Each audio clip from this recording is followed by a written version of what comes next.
Okay, everyone, welcome back to my channel. For those of you who are new here, my name is Ebony Hardiman. I am, wow, now I use my last name. That's weird. Well, that's my last name. Um, on this channel, we talk about human design, but also other things like manifestation, spirituality, all that jazz. So today we are going to be continuing. This is part 2 of the quantum mechanics video. So we covered a lot in part 1. If you have not seen the first part of this video, it's about 30 minutes long. So I recommend going to watch that video first because, like I said, we went over a lot, and this next part may not make sense if you haven't seen the first part. So if you have not seen that, I will link it in a card somewhere. But other than that, let's go ahead and jump in. So we already understand that the cosmos as we currently know it originated from a tiny subatomic particle-like reality, which has been growing since then at a quicker rate than you can fathom. The universe is constantly expanding, and it has been constantly expanding since the Big Bang, since this universe exploded into existence. New worlds are constantly being born from the cosmos. There are various theories of quantum physics that suggest the many worlds theory that we were talking about in the last video, the idea of different parallel realities all existing at the same time. This is currently being studied by researchers. Like there's people, it's their entire job to just study this phenomena. So it's not like I'm pulling this out of my butt, okay? These are actual fields of study that people are researching, that they dedicate their lives researching this theory, this phenomenon, okay? So the fact that most researchers have come up with no alternative explanation for this phenomenon leads them to conclude that it is a persistent, disorderly, or unpredictable event. So the way that researchers are coming to these conclusions is like, okay, we get that these new worlds are forming. We get that the universe is constantly expanding at an unfathomable rate. Okay, we understand that, but how? How is this happening, and why is this happening? What is the cause of this expansion? They don't have a clear set, what's the word I'm looking for? Like, they don't exactly know why. So because they don't exactly know why, they've chalked it up to like chaos theory. Like it's consistent, but it's disorderly and it's unpredictable. Like there's no predictable way of understanding why this world formed here or why this expansion happened in this way. They don't know. But as we have already mentioned, the cosmos are divided by our decisions. So if this is the case, if we know that the world we live in is shaped by our thoughts, then we can safely conclude that the expansion of the universe is not chaotic. It is not disorderly. It is responding to our thoughts. But you can't pinpoint exactly what is going to happen, exactly how something is going to expand, because you don't know exactly what someone is going to think that is going to cause it to expand in that way. So it appears disorganized, it appears disorderly, it appears unpredictable, but the fact is we are the cause. We are the predictors of the way and then the time that the universe expands. Okay, so although spirit creates matter, so spirit creates matter, right? Not the other way around.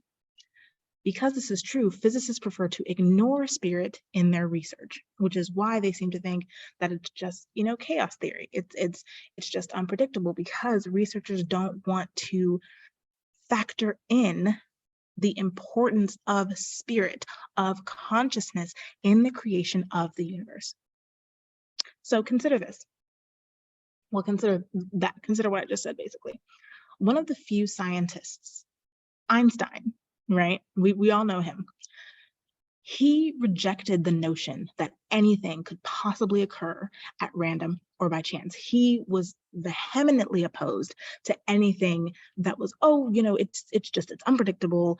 It just happens because, it's rolling the dice. No, Einstein was very much against that idea. The true reality is the quantum universe. The quantum field is reality. That is the springboard from which all physical material reality comes from. The world that you perceive with your eyes is a flawed interpretation of a variety of quantum activity. You are first cause. And what you are experiencing through your five senses, through your eyes, through your ears, through your nose, through your taste and touch, all of these things, what you're experiencing is simply an effect of your previous thoughts, of your previous awareness, of the things you were previously conscious of. Okay? You are first cause. You are what generates the quantum action. Everything is responding to you, to your thoughts. This is another thing. When we're talking about manifestation, never, ever, ever consider the effects. Never consider your physical reality, what you are perceiving with your five senses, to be the first cause. It is only the effect. You are the cause. The effect does not get to determine or dictate how you feel, because you are its creator. Now I want to make it very clear. I'm not saying that you are God. Okay. I'm a very spiritual person. I have a very, very strong sense of my own personal spirituality. I personally do not say that I am a God. I personally do not say that other people are gods. What I do say is that we are creators. We were made in the image of God. Whatever religion, spirituality thing that you follow, they all say the same thing. We are extensions of the divine. We were made in the image of God.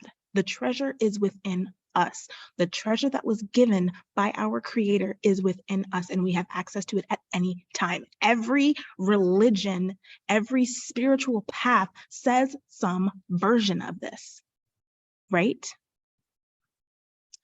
So you are a creator. You are creating your reality, because whatever created you, whatever was the first spark that blew this universe into existence, imbued you with the power of experiencing yourself in different ways.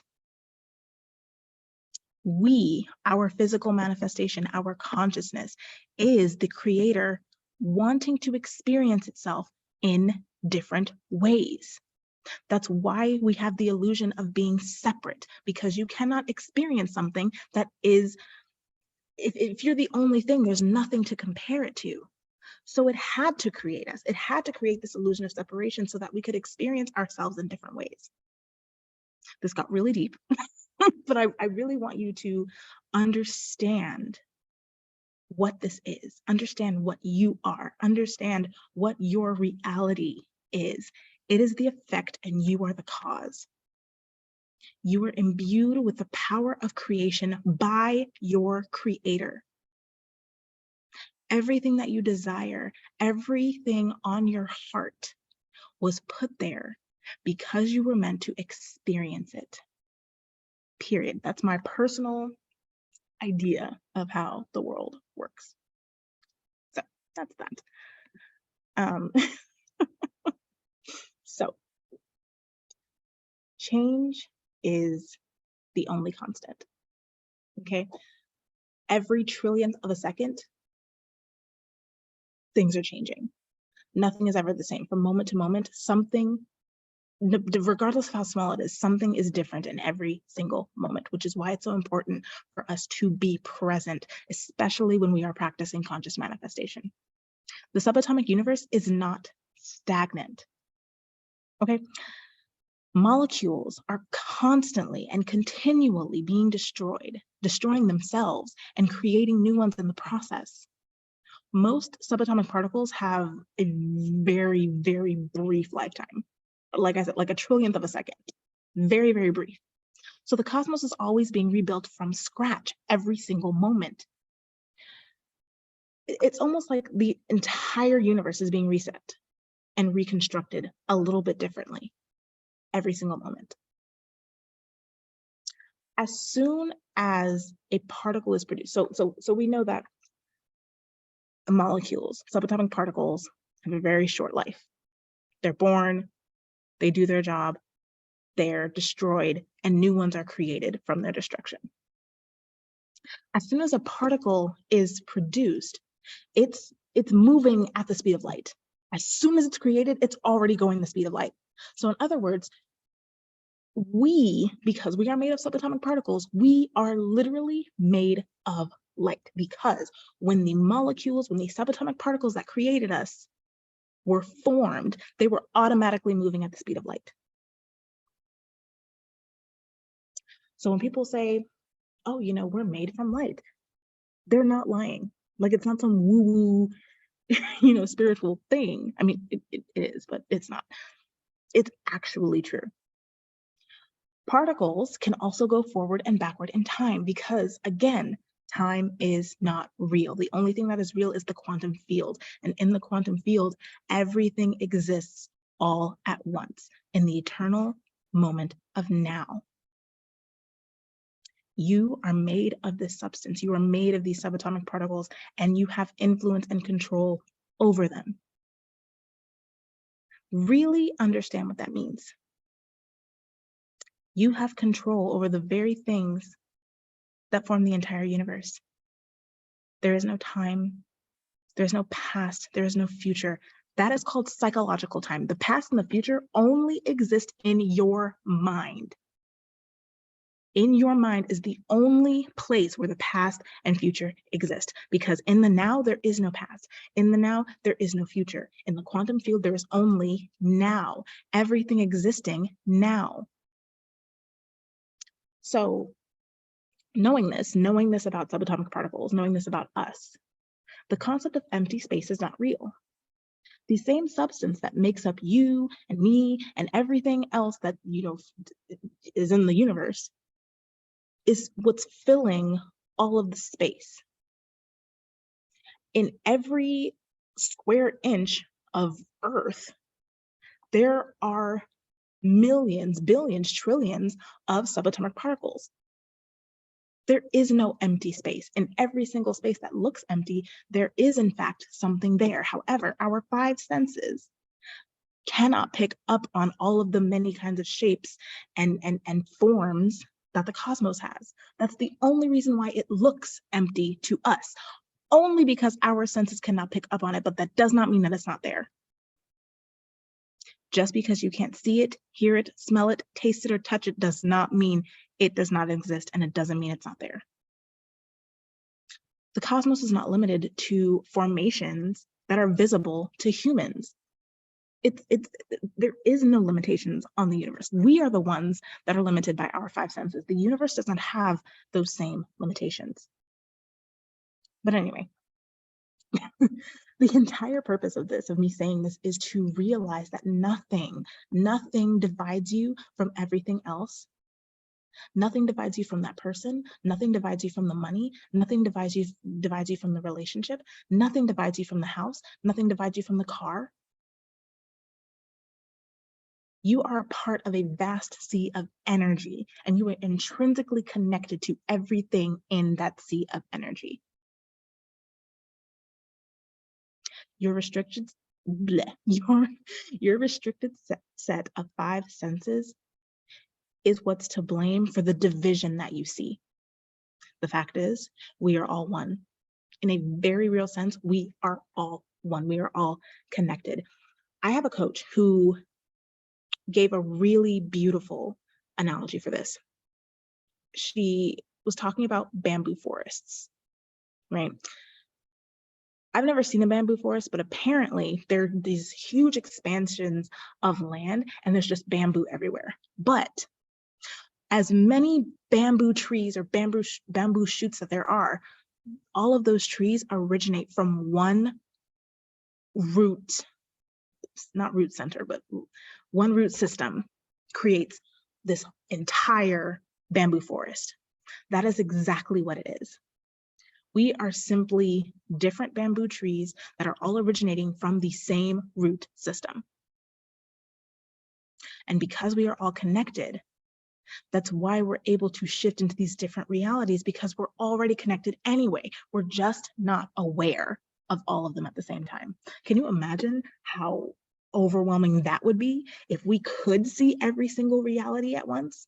If we were aware of every single thing in the quantum field at once, can you imagine? We would go stark raving mad. So really, the illusion is there to protect us, but we've gotten to the point where it is hindering us, where we are allowing it to affect the way that we move in the world, the way that we feel about ourselves, about our lives. We are allowing it to take our power, and that is not okay. So, I get kind of, caught up in this, but it's just fascinating when you truly learn about this stuff, how powerful we are and how much control we actually do have over our desires and over our lives. So, Dr. J.S. Bell was a Swiss physicist, and in 1964, he demonstrated mathematically that all allegedly independent components of the cosmos are actually directly and closely related. Dr. J.S. Bell was a physicist at the European Organization for Nuclear Research in Switzerland, and he literally found mathematical proof that nothing is independent. Everything in the universe is actually directly related to each other. The results of several studies now demonstrate that even if particles are divided by space and time, they know exactly what the other particles are doing and when they are doing it. They know what's going on regardless of how much space and quote unquote time is between them. And we're not talking about communication here. They're not like, on the phone and, waiting for an answer. No, it's not communication because that takes time. That takes effort. They are behaving concurrently as though they are linked. Whatever decision is being made, 100 light years away, immediately affects the other subatomic particle 100 light years away. There's no communication. There's no messages being sent back and forth. It just happens. A decision is made and it affects everything, regardless of how far away it is, regardless of what it's divided by or what is dividing it. There is no isolation.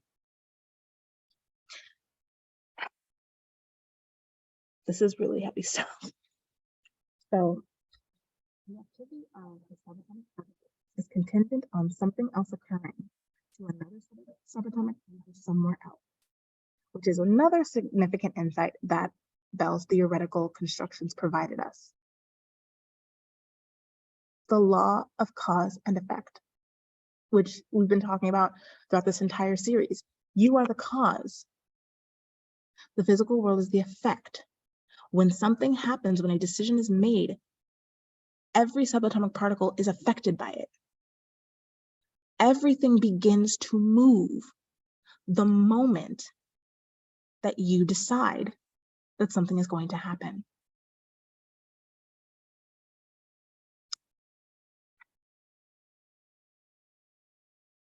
This is a spiritual concept, and now it's a scientific concept.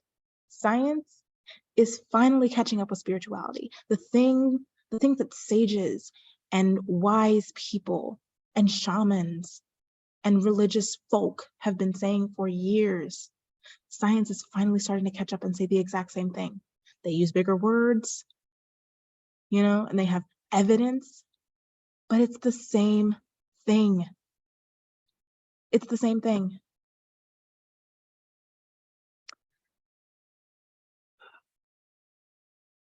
So now that we know all of this, now that we understand how subatomic particles work, now that we understand that everything is intrinsically connected, how do we make it work? What actually do we need to do to manifest?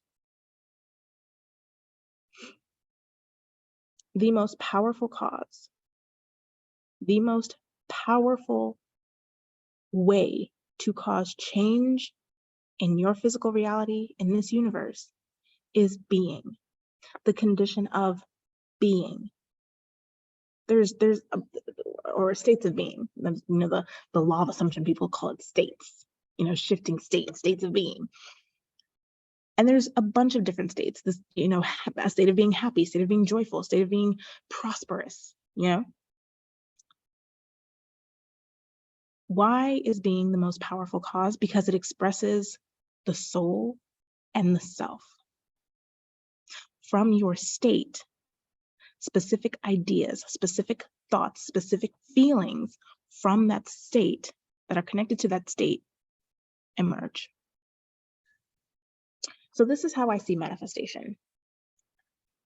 Let's say that currently in your physical reality, you are broke. You are in the state of being broke, right? And you want to manifest, let's say $10,000 a month.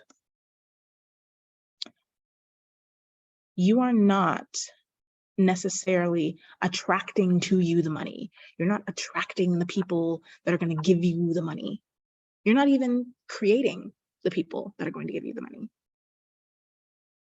What you're doing when you're manifesting is becoming the person, the version of you, which already exists in the quantum field, the version of you that already has it. So as you change your thoughts, as you feel the feelings, as you see the money in your bank account, you are slowly but surely shifting yourself into the state of being the version of you that already has it. And when you get that state locked in, when you get those thoughts locked in, when you get the feelings locked in, when the visual is so impressed into your mind, you literally become that version. And when you become that version, that is when you become aware and conscious of whatever it is you're trying to manifest. That is all manifestation is. It is a shift. It's not necessarily a creation. It's not necessarily an attraction. It is a shifting. You are shifting from the state of being broke to the state of being the person who makes $10,000 a month. And how do you do that? You shift your beliefs. And many people can do it just by shifting their thoughts, just by shifting their beliefs. I truly believe that shifting your thoughts is enough. But it's not all. You could shift the images in your mind. You could shift your feelings. You could shift your body. You could shift the way that you carry yourself around money, around people who have money, around people who don't have money. You can shift your physiology. You can shift your actions. All of these things will culminate to putting you into the state of being so that you can experience the effects of that state of being. So I hope that this was helpful. I know that this was probably one of my favorite videos to create. So I really hope that this was helpful for you. And let me know if you want more manifestation content, because this is really something I very much enjoy talking about. So I hope you have a beautiful rest of your day, and I will see you in the next video.